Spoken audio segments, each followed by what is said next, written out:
The film opens with sweeping shots of a fading empire. Rome's banners tattered in the wind. Whispers of rebellion echo through the Senate, while the people starve outside marble gates. A young Maximus Decimus Meridius, son of a farmer and soldier, trains in the northern provinces.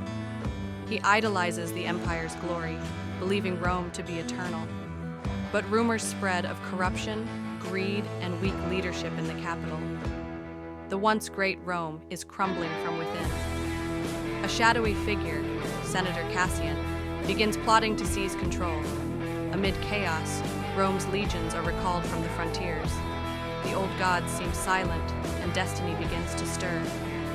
Maximus's story of honor and sacrifice is about to begin. Maximus rises quickly through the ranks under the mentorship of General Aelius. He learns strategy, leadership, and the brutal cost of Roman victory. His comrades see him as noble, disciplined, and loyal to the Republic. Rome's emperor, Marcus Aurelius, hears tales of this young warrior's courage. He summons Maximus to Germania, where a final campaign rages. In the snowy forests, Maximus proves himself by saving an entire cohort. The emperor sees in him the moral strength Rome has lost. Maximus gains both glory and jealousy from other officers. He's offered command of the Felix legions, the pride of Rome. But war is not the only battlefield waiting for him. Marcus Aurelius confides in Maximus under the cold German sky. He dreams of restoring Rome to a republic, free from imperial tyranny. The old philosopher king sees in Maximus not a soldier, but a savior. He plans to name Maximus protector of Rome after his death. Maximus hesitates. He seeks peace, not power. The emperor insists, saying Rome must be ruled by virtue, not bloodline. Their bond deepens, like father and son. But whispers of this plan reach the ears of the emperor's true son, Commodus. Jealousy takes root in the heart of the prince, and Rome's destiny turns toward betrayal. Commodus, ambitious and unstable, confronts his father in secret. He accuses him of betrayal, demanding the throne by birthright. Marcus Aurelius warns him that love of Rome must come before personal desire. In fury, Commodus strangles his father in his tent, tears mixing with rage. He declares the emperor died peacefully in his sleep.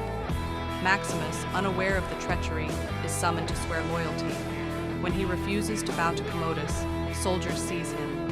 His family is condemned for treason. The loyal general is sentenced to death. Honor turns to ashes as Rome falls into the hands of a tyrant. As dawn breaks, Maximus escapes his executioners but is mortally wounded. He rides home in desperation, bloodied and broken. Smoke rises in the distance, his home burned to the ground. His wife and son hang lifeless among the ruins, executed by Commodus's command. Maximus collapses, clutching the soil where they fell. He prays for death, whispering to the gods to reunite him with his family. Slave traders find him barely alive and chain him for profit. Rome's greatest general is reduced to a nameless slave, but destiny has not yet released him. His vengeance will one day shake the empire itself. Dragged across the desert, Maximus is sold to Proximo, a retired gladiator turned trainer. Proximo sees in his eyes something different, not fear, but defiance. He tells Maximus that survival is now his only honor. The arena becomes his new battlefield, and death, his constant companion. Maximus learns to fight for the crowd, to entertain the bloodlust of Rome. He hides his identity, calling himself the Spaniard. The roar of the mob begins to replace the silence of his grief. Every fight becomes a ritual of rage and remembrance. He swears upon his sword that Commodus will pay. The gods may have taken everything, but not his vengeance. The first arena battle erupts, a spectacle of chaos and skill. Maximus dominates his opponents with unmatched precision and fury. The crowd chants "Spaniard" as his legend begins to rise. Proximo tells him, "Win the crowd and you'll win your freedom." Each victory draws him closer to Rome and Commodus. At night, he dreams of his family, walking through golden fields. The visions blur between heaven and memory.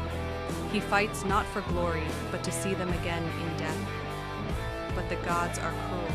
They demand more blood first. Rome begins to whisper his name once again.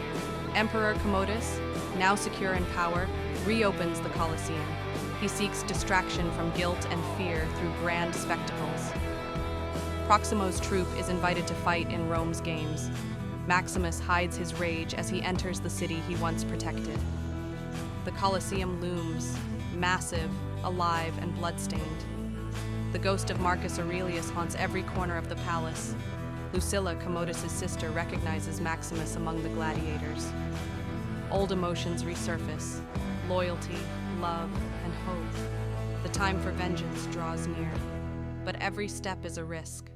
Commodus senses a storm rising. Trumpets sound, the gates open, dozens of gladiators step into the arena for the emperor's amusement. Maximus leads them with strategic brilliance, turning slaughter into spectacle.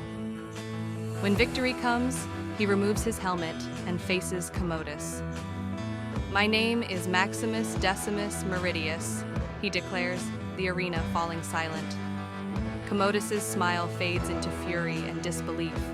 The crowd erupts, chanting the name of their fallen general. Rome's hero has returned, reborn in chains. But freedom comes with a price. Maximus' defiance lights the spark of rebellion. In secret, Maximus meets with Lucilla and a group of senators. They plot to overthrow Commodus and restore the Republic. Maximus' fame grows, inspiring slaves and citizens alike. Proximo warns him that rebellion means death, but also redemption. Commodus tightens his grip, purging anyone who dares oppose him. He begins to suspect his sister's betrayal. Lucilla's son becomes a pawn in the emperor's twisted games. Rome teeters on the edge of civil war once more. Maximus must choose escape or revolution. His heart knows only vengeance and justice. Commodus becomes paranoid, haunted by his father's ghost and Maximus's defiance. He begins fighting in the arena himself to prove his strength.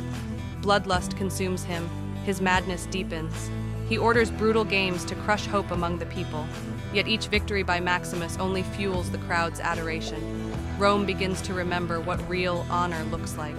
The Senate whispers of the people's gladiator. Maximus becomes a symbol, not a man. His vengeance is now Rome's vengeance, and Commodus feels his empire slipping through his fingers. The rebellion's plan leaks to Commodus through a traitor. Soldiers storm Proximo's compound in the night. Fire and steel rain down as gladiators fight for freedom.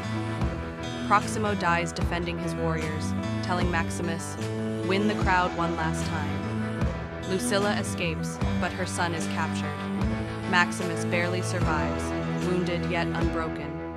He watches Rome burn around him, consumed by tyranny. The gods remain silent, but fate has not spoken its last word. He vanishes into the city's catacombs, preparing for the final reckoning. The true war for Rome is about to begin. Commodus stages a massive festival to cement his rule. He parades himself as the savior of Rome, basking in the crowd's forced cheers. Maximus secretly infiltrates the Colosseum disguised as a guard. Lucilla hides among the crowd, waiting for his signal. Senators ignite riots in the streets as planned. The city becomes a battlefield of slaves and soldiers. Maximus faces his former comrades in brutal combat. Each kill brings him closer to Commodus and his own death. The Colosseum runs red once again. Rome's fate balances on the edge of a sword. The arena gates open for the final act. Commodus, armored in gold, challenges Maximus to single combat. The crowd roars, unsure if this is theater or execution. Before the duel, Commodus secretly stabs Maximus to weaken him. Wounded but resolute, Maximus fights with all that remains of his strength. Steel clashes with fury, echoing across the Colosseum. The emperor's arrogance turns to fear as his blows falter. Maximus disarms him, pressing the blade to his throat. He whispers, "For my family, and for Rome," and strikes. Commodus falls lifeless, blood mixing with sand. The crowd erupts, not in cheer but in awe. Maximus collapses, bleeding, his vision fading to light. He sees his wife and son waiting in the golden fields of Elysium. Lucilla kneels beside him, whispering thanks through tears. With his last breath, Maximus orders the restoration of the Republic. His hand falls, his soul freed. The people chant his name, not as a warrior, but as Rome's savior. Trumpets echo across the city.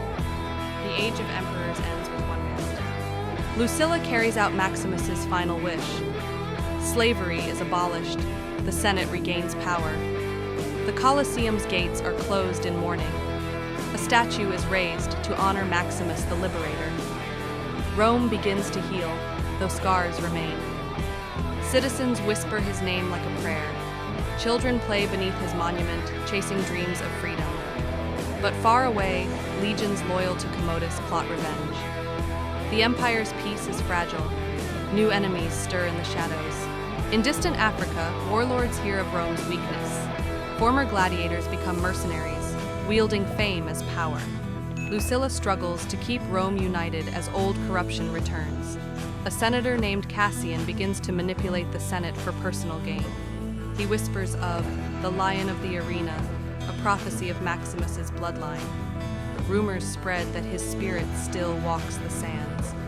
Meanwhile, slave camps begin rebuilding under false names. Rome's dream of freedom faces its first true test. Peace fades into tension once again. The gods are not done with Rome. Years later, Lucius, Lucilla's son, now grown, visits Maximus's grave.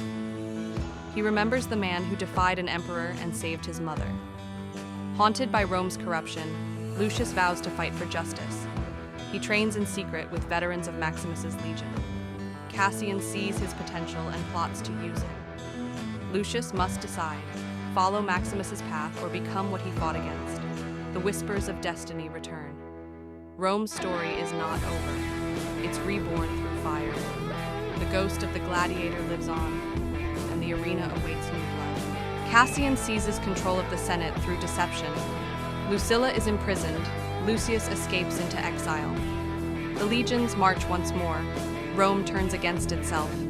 From the shadows, Lucius begins rallying freed gladiators. He becomes the ghost of Rome, symbol of rebellion. Echoes of Maximus's legacy inspire the oppressed. The Colosseum reopens under Cassian's rule, a return to tyranny. But every drop of blood spilled strengthens the revolution. Lucius trains to face the same fate his mentor did. The circle of the gladiator begins anew. The final scene mirrors the opening, Rome at sunrise. Lucius leads the people into the Colosseum one last time, not to fight, but to burn it. Flames rise, purging centuries of blood and oppression. As the fire reflects in his eyes, he whispers Maximus's final words, strength and honor. The ashes drift into the sky, forming the shape of a lion.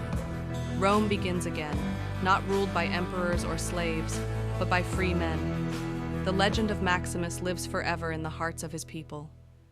As the screen fades to black, the words appear.